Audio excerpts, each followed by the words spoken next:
Hello friends, and welcome to Escaping the Mouse with your host, me, Breck Roll. Alright, as you can see, I am back home. It's good to be home.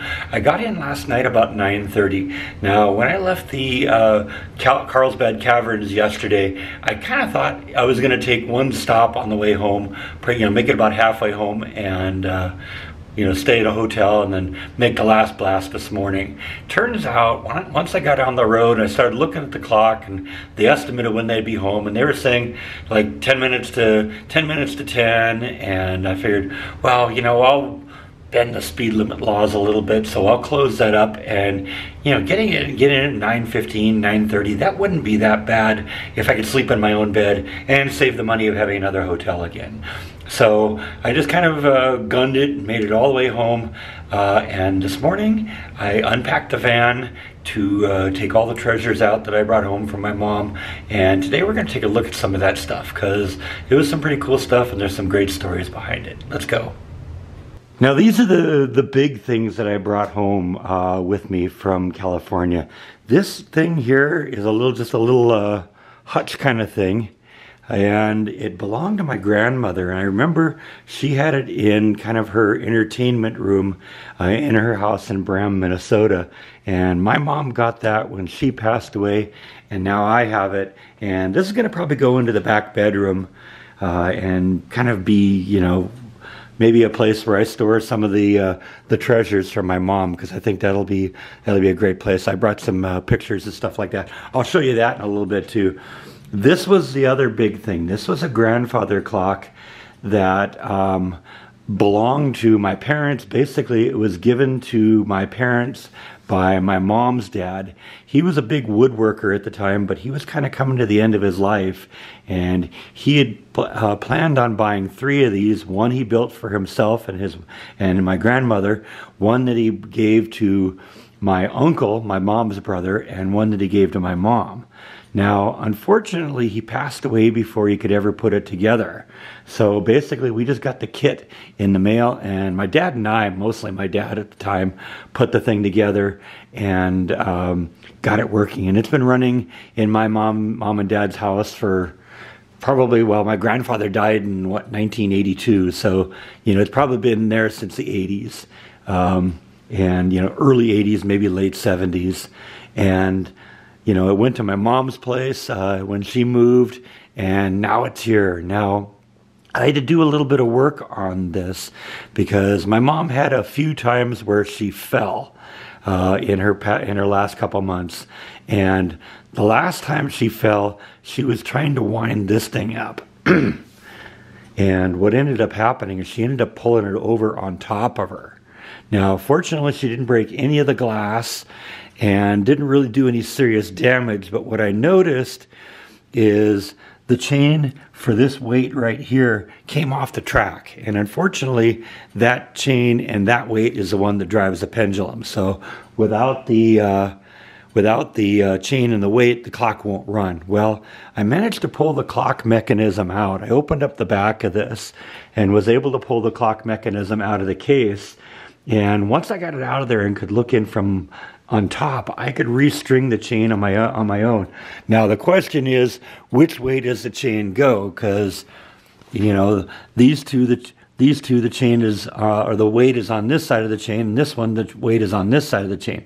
So since this one wasn't in the middle, I had to figure out which was which. Fortunately, I had a photograph I shot of the clock when it was in my mom and dad's house, and that clearly showed the weight and chain configuration. So I was able to get that back together, because if you put the weight on there backwards, the clock won't work, because it'll be trying to pull the mechanism in the direction it's not designed to go.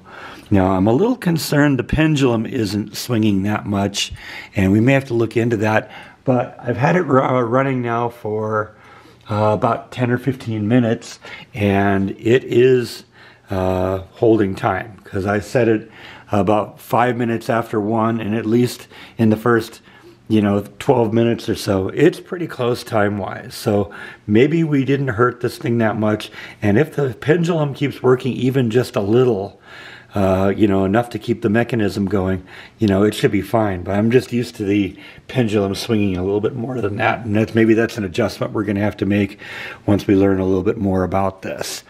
I've also pulled the chime mechanism out of the back. This is you know, when the hammers here hit it, this is what makes the chimes. And I just got that out right now so I can kind of observe the thing working by itself, make sure everything's in alignment and all that.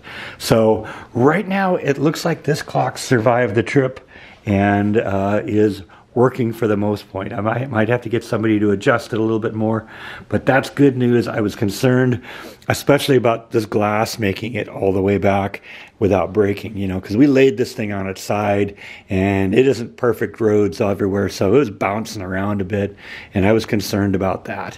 Now, this is another clock that I brought home with me, and this one's really a family heirloom. This thing's more than 100 years old, and unfortunately this thing got damaged a little bit. And ironically, it was damaged in the first 3 miles of the trip from my mom's apartment to my sister's house. Somehow it was damaged there, and I managed to get it all the way back to Texas here without any further damage. So we're gonna have to try and figure out how to fix that. The glass itself isn't a particularly odd shape. They got little corners cut out here. We could probably easily replace that. The difficult thing is going to be the fact that the glass was etched with this kind of lacy kind of etching material on it, and I don't know if I'm going to be able to find a way to replace that. Also, this is a clock that is very delicate in terms of its mechanism and all this, and if any of the clock got damaged during the trip, it may be this one, because there's a lot of springs, and we did our best to try and keep this thing in good shape, but I don't know right now how much work, if any, is going to be needed to get this thing to work. Additionally, this little piece on the top broke off. I think I can glue that down pretty easily. So I don't know, I guess we're 80% on this clock. But I definitely want to get this one going again, because this one is a true antique. The truth is, this clock here only belonged to my parents and has only been in my life for most of my life. This thing predates me, my mom, my grandmother, and I think it came from my great-grandmother. So we have to figure out a way to get this one back together. So in addition to those items, these are a few things that were in my mom's apartment I wanted to make sure I got. This embroidery thing here is something that was made, I think, by a great-grandmother or something like that. I got it written down what it is exactly, but my mom had it, basically it was crumbled up in the garage in the rafters for many, many years, and my parents found it a number of years ago, and they had it cleaned up and mounted in this little display case. And this thing's you know, a very beautiful piece of my family history. Definitely glad to have that. This is a little bit more contemporary. When I made my That's Not How It's Done Escaping the Mouse t-shirts, my mom wanted one, but she didn't really want it to wear. She wanted it in a display case like this. So I purchased just a small one for her. We put it in this display case, and now I have that. Now, this is something else. We're not exactly sure entirely where it came from. We think it came from my dad's mom or someone on that side of the family. And this was in my bedroom when I was a child. It was in my sister's bedroom when she was a child. Later on, it ended up in my nephew's bedroom when he was growing up, and then finally came back to my mom and was in the hall of her house in Garden Grove for many years, and then hanging on the wall in her apartment in Folsom area. So I got that, and this has been in the family for a long time, and I'm glad I got this too. Now, one year when my parents were in their retirement age, they traveled to, I believe, probably Maine or someplace like that. And from that point on, my dad became obsessed with lighthouses. And every place he'd go that he could find these collectible lighthouses, he'd buy one. And so there were all sorts of them. They were spread all over the house in California. And when he died, we actually buried him with one of them. And then the rest of them went to my mom, and my mom kept them in her apartment. And now that she passed away, I got one, my nephew got one, my niece got one, and I think another one was buried with my mom.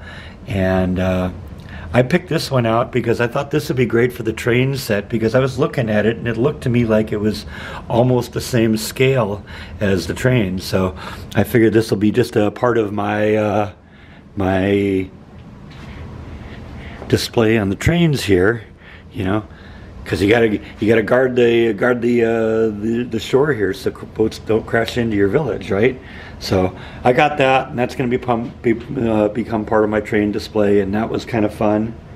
One of the other things I managed to collect was all sorts of photographs. Now, in recent years, I've sort of become the family archivist, where I have all sorts of old photos of family and stuff like that, and this is going to all be added to that collection. I was kind of thumbing through it a little bit. I realized there's a memory book there from my parents' 50th wedding anniversary. I was looking through this. I've got my mom's social security card, my mom's copy of my mom's death certificate, copy of some birth certificates. There's actually some really great stuff here that I'm going to be glad to add to the archives and kind of keep that together. I haven't even been through all of this for some of the stuff yet here. Let's see. Okay, this one here says birth certificates for RZR and DBR. RZR and DBR are my dad's parents. So that's kind of cool. I'm going to end up, I have birth certificates for my grandparents. How awesome is that? I didn't even know some of this stuff existed, so glad to have that. This is something that my grandfather used to make. He was a woodworker and a very, very spiritual man, and he made all sorts of crosses and decorations. And I remember when they lived in Bram, Minnesota, that the church that they went to needed a new crucifix to be carried in for the church services, and we processed up the aisle at the beginning of the service, and they got my grandfather to actually build him something. He built something out of iron, and it was beautiful, and it was in the church for many years. In fact, a number of years later, the church caught on fire and burned to the ground. But they were very happy that they were able to retrieve the crucifix from that my grandfather had made. So he was very handy with metal and wood. That's probably where I got a little bit of my interest in woodwork too, is from him.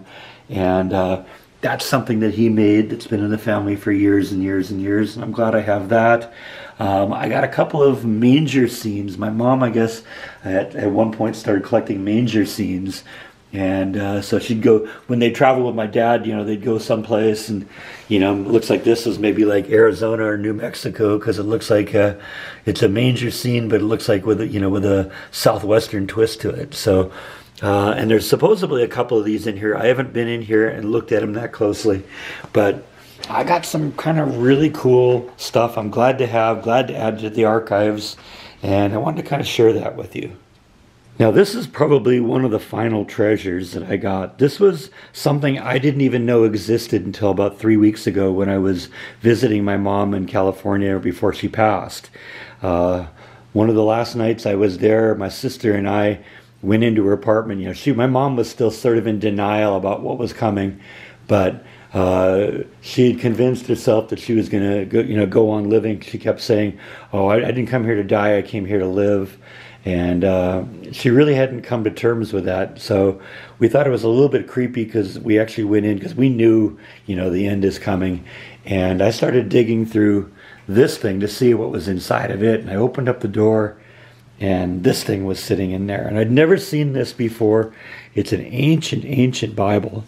I don't know how old it is, but when I opened it up and started looking at some of the pages, I found out there were a bunch of handwritten notes in here of family members being born and family members dying, going back to 1851, and way back, when.